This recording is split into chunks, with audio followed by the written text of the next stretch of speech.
चरणों में कोटि कोटि नमन एवं बजरंग दास महाराज के चरणों में कोटि कोटि नमन एवं वर्तमान में विराजमान सतपाल महाराज के चरणों में कोटि कोटि नमन एवं सभी पधारे हुए साथ संगत मात्र शक्ति सभी को मेरा कोटि कोटि नमन। आज का जो सत्संग का आयोजन किया गया है बहुत ही देखकर मन प्रसन्न हो रहा है कि अचानक ही आयोजन किया गया और उसके बावजूद भी इतने पवित्र आत्माओं ने बहुमूल्य समय यहाँ निकाला है। सत्संग में आप सभी बैठते हैं, लेकिन जो भी सत्संग गुरु दीक्षा ली है उसका जो भी गुरु आपको नियम बताते हैं उनको अपने पे लागू करना चाहिए। सबसे पहले तो यही होगा कि आपने जब भी आपने दीक्षा ली है, गुरु से गुरु मंत्र लिया है, सत्संग लिया है जैसे बोलते हो, तो आपको क्या जो भी गुरुजी बताते हैं बातें तो वो सब अपने पे धारण कर लीजिए। उन्हें सबके उनके आदेशों के अनुसार आप चलोगे तभी क्या है उसका अपने को फायदा मिलेगा। वैसे यदि आप सत्संग में आ जाते हो, बैठ जाते हो या बैठे तब तो क्या है थोड़ा बहुत सुन लिया, थोड़ी बहुत महिला वर्ग है वो तो बातें भी कर लेते हैं, है ना, तो उससे क्या है फिर सत्संग में बैठने से कोई फायदा नहीं होगा। मनुष्य योनि है, कितनी योनि में सबसे श्रेष्ठ है, इसलिए कितना मुश्किल से अपने को मानव जन्म मिला है इसका आप क्या है मूल्य समझें। और इस मनुष्य योनि में जो अपने सत्संग अपनाया है, गुरु दीक्षा ली है, तो गुरु मंत्र जो दिया है उसका आप स्मरण करिए, तभी क्या है अपना इस जन्म मरण से मुक्ति तो पता नहीं मिले या नहीं मिले, क्योंकि वो तो बहुत ही कठिन कार्य है। मनुष्य का ध्यान एकत्रित होना हर इंसान के बस की बात नहीं होती। आप बैठते हैं ध्यान में, सुबह शाम ध्यान में बैठते हैं, लेकिन मन को इधर उधर भटक जाता है।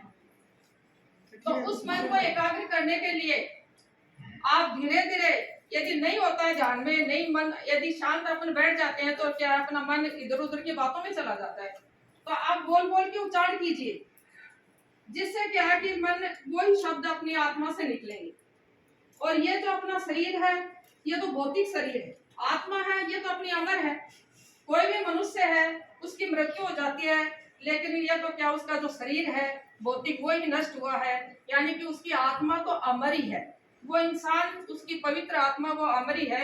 इसलिए क्या अपन तो क्या है कि सांसारिक मोह माया है अपना, इसलिए क्या उससे लगाव होता है और अपने दुख भी होता है।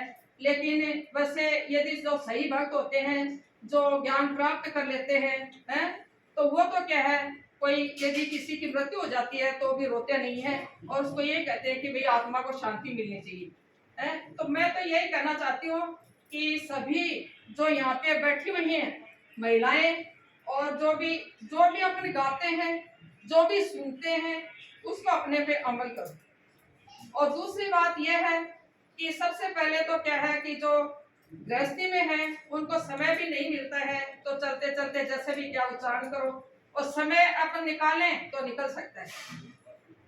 सबसे पहले अपने अपने कर्तव्य का पालन करो। भाई माँ है तो उसका क्या कर्तव्य है, बेटा है तो उसका क्या कर्तव्य है।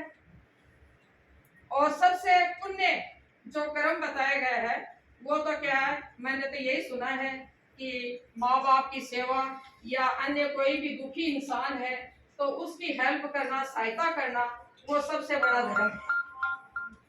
यदि अपन वैसे साधन संपन्न है, उसको अब आजकल चला हुआ है, कई तो क्या है वो संक्रांत पर आती है, कोई कुछ करती है, तो वो तो अपने ही परिवार में दे देती है, उससे कोई फायदा नहीं। भाई चलो ये तो अपना ही है, कोई ननद को दे दिया और दे दिया, वो तो अपना एक पारिवारिक जिम्मेदारी है ना, परंपरा जिम्मेदारी है अपनी, वो देखते देखता हो गया जाता है।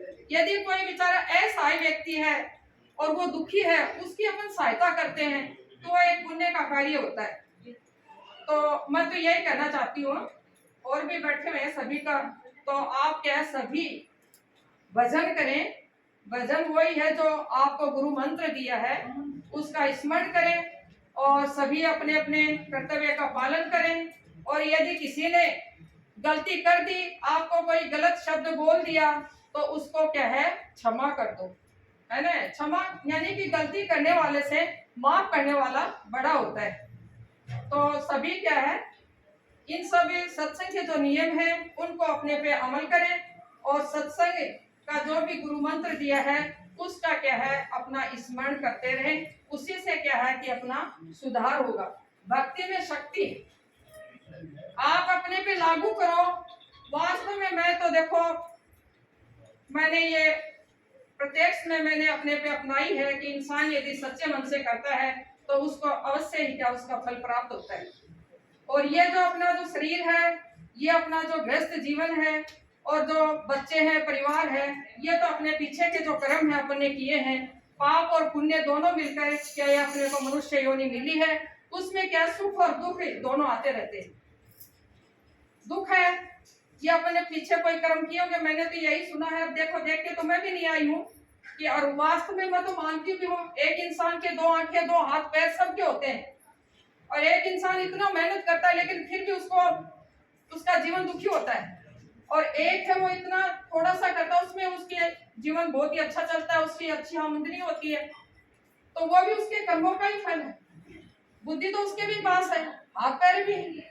तो इसलिए क्या है, मनुष्य को क्या है, अपने कर्म सही करने चाहिए और अपने कर्तव्य का पालन करना चाहिए।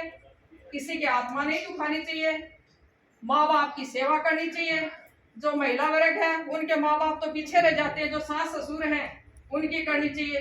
कई बार क्या ये सास बहू का रिश्ता ही ऐसा है ना, कितना ही कोई 100 में 2-4 उदाहरण ऐसे होंगे जो आपस में मिलजुल के चले।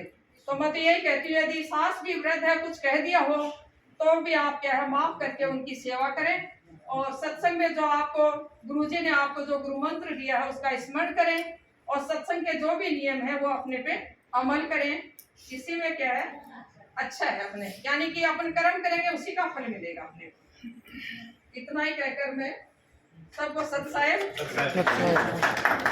मैं तो यही चाहती हूँ आप सब गलत आदतें छोड़ के, और सब महिलाएं कोई भी क्या है, पर पुरुष है तो उसको क्या है, एक भाई और बाप या पुत्र के समान ही देखे, और पुरुष है तो वो भी क्या है, प्रत्येक स्त्री को मात्र या बेटी या बहन के समान ही देखे। सबसे बड़ा तो धर्म है। यदि कोई सत्संग लेके भी गलत कर्म करता है तो फिर उसका लेना ही बेकार।